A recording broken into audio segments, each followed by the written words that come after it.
тақрибан 10 соат қабл марзбонони тоҷик ва сокинони минтақаҳои назди марзии Тоҷикистон иттилои хадамоти марзбонии Қирғизистонро дар бораи он ки онҳо дар марз дубора тирандозӣ мекунанд рад карданд. Гӯё ба манзилҳои истиқоматии қирғизҳо аз самти Тоҷикистон оташ кушода шуд. маълумоти паҳншудаи хадамоти сарҳадии Кумитаи давлатии амнияти миллии Қирғизистон эътибор надорад. Тоҷикистон на ба сӯи сокинони маҳаллӣ ва на ба хонаҳои онҳо оташ накушодааст. мо созишномаи ҳосилшударо риоя мекунем. ҳарбиён ва техникаи мо дар мавқеъҳои ибтидоии худ қарор доранд, гуфт Баъзия плюс як манбаъ дар бахши қудратии ҳукумат. сокинони минтақаҳои наздисарҳадии Чоркӯҳ, Хоҷаи Аъло, Овчӣ, Қалача ва Арка низ Баъзия плюс гуфтанд ки дар марз то ҳол садои тирандозӣ ба мушоҳида нарасидааст. аз субҳ мо садои тирро нашунидаем, ҳатто садои як тир набаромадааст. вазъият то ҳол мӯътадил аст, аммо тавре ки мо дар ҷониби Қирғизистон мушоҳида кардем, техникаи низомии иловагӣ ворид шудааст, гуфт як сокини деҳаи Хоҷаи Аъло. дар ҳамон ҳол тирандозӣ аллакай дар деҳаи Сомониёни ҷамоати Чоркӯҳ ки хабарнигори Азия плюс дар он ҷо аст ба гӯш мерасад.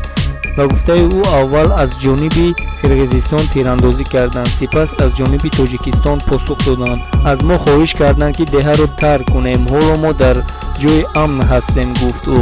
ҳамзамон ӯ қайд кард ки баъзе сокинон дар деҳаи Сомониён боқӣ мондаанд ки намехостанд хонаҳои худро тарк кунанд. қаблан хадамоти марзбонии Кумитаи давлатии амнияти миллии Қирғизистон изҳор карда буд ки низомиёни тоҷик дар минтақаи Аркаи ноҳияи Лейлеки вилояти Ботканд ба сӯи биноҳои истиқоматӣ ва шаҳрвандони ҷумҳурии Қирғизистон оташ кушодаанд. деҳаҳо қаблан кӯчонида шуда буданд. баъд аз соати 12:45 зуҳр вазъ дар марз пуршиддат аст. воҳидҳои марзии Кумитаи давлатии амнияти миллии Қирғизистон мавқеъҳои дифоиро ишғол кардаанд, гуфт дар Кумитаи давлатии амнияти миллӣ.